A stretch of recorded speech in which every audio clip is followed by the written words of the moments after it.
and welcome back to my channel. Today I wanted to do a what I read in June and July video because we have some good books here. Honestly, I did not read as much in June as I do usually. I think it was like my lowest reading month yet, but July we made up for it. I've been doing a lot of fantasy reading, which I'm really enjoying, and then of course always some romance thrown in here, so let's get right into it. We have 13 books to get through. We have 5 for June and 8 for July. First up, we have Wild and Wrangled by Lila Sage. I think this is the final one in the Rebel Blue Ranch series, which is a really fun, small town, kind of cowboy-esque romance series. So I definitely would recommend the series, especially if you're a fan of like Elsie Silver and Chestnut Springs. I think this is similar vibes. I will say this might have been my least favorite in the series. It was old high school sweethearts and now they're living next door to each other. And so it's like second chance romance, which isn't always my fave, but that wasn't even my issue. I just like didn't feel like the build up or the tension was there between them. Like I wasn't like super excited to pick it up. So I give this like a 3-star. I still really enjoy the series, but definitely not my favorite in the series. Next, I read Problematic Summer Romance by Ali Hazelwood. She has been feeding us this summer. So many good books from her. So I've of course loved this one, as I've loved literally almost all of her books. She never misses, and this was a really fun, it takes place in an Italian villa. This is technically the sequel, I think, to Not in Love, which I was trying to remember the characters from it because honestly I read that a little bit ago. But this is the younger sister of the main male character from the first book, and the couple from the first book is getting married in this crazy Italian villa, and so it's like definitely summer vibes, but she has a thing with the older brother's best friend, plus there's like a huge age gap between them. So I usually am not like the biggest fan of age gap, but this one I thought it was done really well, and it's also flashing back to them when they like first like met, but like first started to get to know each other more. So it's that, and then it goes back to present day when they're in the villa together. So I like the dual timelines. I thought they had good tension. The age gap didn't weird me out, and yeah, I really like this, so I give this 4 stars. Next, I read Babylonia by Costanza Casati. I'm probably butchering that, but yes, I loved this. This is one of my mom's book of the month picks that I did in fact borrow, and it was just so good. This is the same woman who did Clytemnestra, which I don't shut the fuck up about because I loved it so much. It's such a good Greek mythology retelling. This is loosely based on the tale of the first female ruler of the Assyrian Empire. So it's like half like fantasy, half based on like real rulers and real people, which is cool. And then she creates her own characters, and it is just such a good story. Like it builds up all these characters and the way that they like are interwoven together. It's really good. I'm not explaining it at all, but look up the premise to it because this low-key like might be a 5-star book. Like I have no notes. Maybe like 4.5 stars because it did take me probably like 100 pages to really like want to lock in and keep reading it, just because it's hard with like all the names you're learning and like they're building up the kingdom. But once I was like into it and knew who everyone was, I was big fan because it follows the main character Semiramis. Once again, I said all of these names in my head, so I don't know if I'm saying them right. And she's the one who's like destined to be queen, and then it follows one of her slaves who she has like a close relationship with, and then it follows the current king, his best friend and like general. So just like a great cast of characters. The way she writes about like the war and the different people and her like coming into power is just so good. So yeah, highly recommend this. Next, I read Enchantra. This is the sequel to Phantasma, and this is just a really fun romantasy series. Each of them have like an aspect of like some kind of game. So in this one, she gets like basically trapped in this manor and has to go into a marriage of convenience with one of the members of the family so she can play this game. It's almost like a game of hide and seek, but there's each round is a little different, and then you're with the family, so you're getting to know all the sibling dynamics and the parents as well. On top of the fact that, yeah, they're like enemies. They have to work together to win this game, but like don't like each other. It just has like all the good aspects. And this follows the sister of the main girl from the first book. So I loved this. I enjoyed this just as much as I enjoyed the first one. So I would highly recommend this. Yeah, like four and a half stars, honestly. And the final book I read in June was The X-Vows by, I think, Jessa Joyce. I've heard a lot about this book, but I hadn't had a chance to pick it up because once again, it's second chance, so they're exes and they have to work together for their best friend's wedding. I didn't expect to love it as much as I did. This was amazing and also perfect summer read. I would highly recommend because they're getting married in a vineyard in California, so it has like really good summer vibes, but also it's like funny and silly. Like basically everything that could go wrong for this wedding does, and the two of them have to like troubleshoot it together, and they just have a good like banter back and forth. I just enjoy the writing of it a lot, and I like their tension. I think it gives like flashbacks back to when they used to be together and how they first got together, which was really cute. So yeah, I would highly recommend this book, and a good second chance romance. If you're not like sure if you're into it, I think this is a good one. It low-key gave me like Happy Place by Emily Henry vibes, except it wasn't as depressing as that was. But yeah, I would recommend this as a good fun summer romance, and I give it like 4 stars. Next in July, my first read was Face Off. This is a hockey romance. I know, shocker. I do love me my hockey romances, and I was getting into a bit of a reading slump, so I feel like hockey romance is an easy way for me to get out of that just because I'll fly through those books so easily. This was about a female hockey player and the captain of the team that she just joins. And there's a big misunderstanding at the beginning, so then she dislikes him, and then he's trying to win her over, and he's like a notorious player. And they start into like a friends with benefits situation, but it is so good. I enjoyed it so much. I ate it up. I finished it so quickly. Just perfect like vibes for like hockey romance. I'm like between a 3.5 star and a 4 star for this, but yeah, if you need something to get you out of a reading slump and just want like a fun hockey romance, I think this is definitely a good one. And I feel like there's not a lot about female hockey players too, so I thought that was a fun aspect of this book. And it didn't have like the tinge of misogyny and like the I'm not like other girls, like if she's the athlete in it, then it's like, oh, but she can't enjoy any feminine interests. That was like a fun aspect of this book, was her like finding joy in being a woman and having female friends, and I really like that. So yeah, I would recommend this one. Next, I read The Summer Girl by Elle Kennedy. Huge Elle Kennedy stan, especially for hockey romance, but this is her Avalon Bay series, which I'd read the first one of, and I like wasn't obsessed with it. It was like a fun read, but I didn't continue on with the series, and this is the 3rd book in the series. So I skipped the second, didn't have the best reviews. This one I definitely think is the best in the series. And once again, like just a fun summer read. It's like this small beachy town.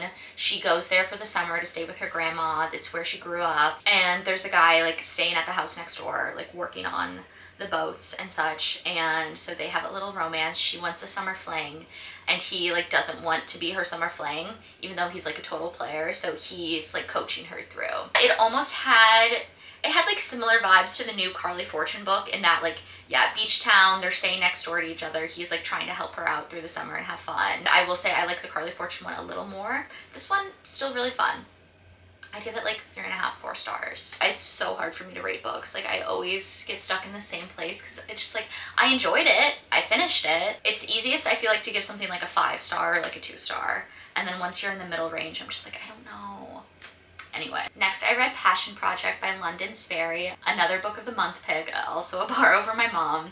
She had read this one before and said she enjoyed it. It takes place in New York. It's definitely like, the setting is a big part of this, and I did enjoy that a lot. But it's this girl whose boyfriend died, and she's kind of in a bit of like a depression. She's supposed to go on this date with a guy, but it doesn't go well in the slightest, so he offers to take her around New York and help her find her passion. And then they like begin a friendship, and it's just their like kind of adventures through New York together. So that aspect of it was really fun, and it also has like the summer setting, summer in New York vibe was definitely there. Based on the cover, you'd think this would be a little more cheerful than it is. It is depressing. Like her being like super depressed and anxious and grieving is a big like theme of the book, and a lot of it is kind of her in her head miserable. So it wasn't always like the best like pick me up. However, like the romance was there, and I do think those are like important themes to have in a book. But if you're trying to go for something lighthearted, I will say this might not be it. However, it's beautifully written, and I did enjoy their friendship a lot. I did, as soon as it like started to switch to like more romance and friendship, I started to lose interest a little bit, and also like I just had this like foreboding feeling that something terrible was gonna happen, and then something bad did happen, and I was just like, it was a hard read. It was hard for me to keep going, but I did finish this, and I still think it's a really good book. So I'd give this like a 4-star. Next we have Silver Elite. As I said, I've started to be on a bit of a fantasy kick lately, and these have been like my favorite books I've been reading. This like might have been my favorite book of the month. It was so fun and just had me like captivated as soon as I started it. Like it got right into it. Sometimes like world building for a new fantasy can be a little tough. I don't think this was tough to get into at all. The main character's super fun. I loved her so much, and she gets put into this like military training program. It's like very dystopian. She of course is part of the race that has basically been eradicated or like enslaved because she has magic. She can do shit with her mind. And so she's like hiding in plain sight basically in this military unit that's designed to like kill people like her. So, and she of course has like tension and a crush on the commanding officer. And so it's her going through this program and all the different people in it, which was super interesting. And then it's like such good tension with her and the guy. So I really enjoyed this. This is the first in a series, so I finished it and I was like, oh, that's all we have for now. And that was a little tough, but would highly recommend this. I give this like 4.5 stars, honestly. So, so good. Please read. Next we have Intermezzo by Sally Rooney. If you've watched any of my videos, you've seen that. I have been reading this for like 2 months, and I finally finished in July. Woo! But yeah, if you read Sally Rooney, you know sometimes it can be hard to get into her writing because of her lack of punctuation. And this one especially, one of the POVs was basically like stream of consciousness. Like it wasn't complete sentences, and the way that he would switch from topic to topic was sometimes hard to follow. So like I had to be locked in to understand what was happening here. And so it took me a little longer than usual to get through. However, like Sally Rooney is such a beautiful writer, and like I feel like has something to say. This was also kind of talking a lot about grief. It follows 2 brothers and they just lost their father. Kind of their relationship with each other, their relationship with their parents, and then also their relationship with women. And I will say that was the hardest, that was what took me a little bit to get in, is like their relationships with women and what they expect and want out of it. The older brother was not very redeeming to me in the beginning, honestly, with the way that he was treating the women in his life. So I did not love that. I didn't find him to be the most relatable. So that was a bit tough, but it is just like so beautiful, their relationship with the brothers' relationship, and I thought they both showed cool growth in this. So I did enjoy this, and I'd give this, I don't know, like a 3.5 star. Just like, because I purely have to go off of enjoyment, and it did take me 2 months to finish it. And it is beautiful, and I did enjoy it in the end. However, it was a hard start. I'd say once you're like halfway through, it's like pretty easy to keep going. But like I had to get to the halfway mark to really like be like interested and entertained. So next we have A Swordcatcher by Cassandra Clare. This was my other fantasy series of the month that I got really into, and she's a big one. So this is Cassandra Clare's first adult fantasy. I read Mortal Instruments like in high school, and I enjoyed that a lot, but this is so good. The world building is like insane, and this is like true fantasy. Like there are like small romance subplots, however, like they're building a world here. We're doing some things, like we're about to go to war. So it follows 2 main characters, Kel and Lynn, and then it expands, of course, to follow like a bunch of different characters, which I always love. But Kel is the sword catcher of the prince, which means he's been trained from a young age to look and act like the prince, and he'll replace him in important state matters so that the prince isn't killed because he's like the only heir. Kel grew up with the prince, they're best friends. He's like an orphan before he was chosen for this role. And then it's Lynn, and she's part of this like kind of like shunned population in the city where they're like on a walled off place. They're the only ones who still practice magic, so they don't get along with anyone else, and they don't want to be part of like the society either. But her uncle is an advisor for the king. It follows both of them getting involved in this like involved with this crime lord and this gang in the city. With that comes like of such a fun cast of characters, and then their stories start to interlap. I would highly recommend, and I'd give this like 4 stars, I think. Next we have a bit of a palate cleanser. I did read King of Greed in between this and then the next book in the series. This is the 3rd book in the Kings of Sin series by Anna Huang. Not my favorite series of her. I think I like The Twisted more. However, I am going to keep reading it because they're fun, easy billionaire romances. I love a billionaire romance. And yeah, this one was okay. Once again, second chance. I really was in a second chance romance mood. I don't know. I definitely didn't do that on purpose, but somehow that is the theme of this video. But our college sweethearts got married, lost all the spark. He's like obsessed with work, and so she divorces him, and then it's him trying to win her back. So it was fun. It had all the aspects that most of her other books did. Very smutty. Yeah, I give this like a 3-star. And then after that, I went back and I read The Ragpicker King, which is the sequel to Swordcatcher, and I think I liked that even more than the first book. I'm officially addicted to this series, and I'm so sad the third book isn't out yet. But yeah, Ragpicker King, I'd give honestly like 4.5 stars, and I need everyone to read the series so we can discuss. That is everything I read in June and July. I hope you got some good recommendations from this video, and please feel free to drop any other books you think I should read this summer before it's over soon, which is so sad I can't.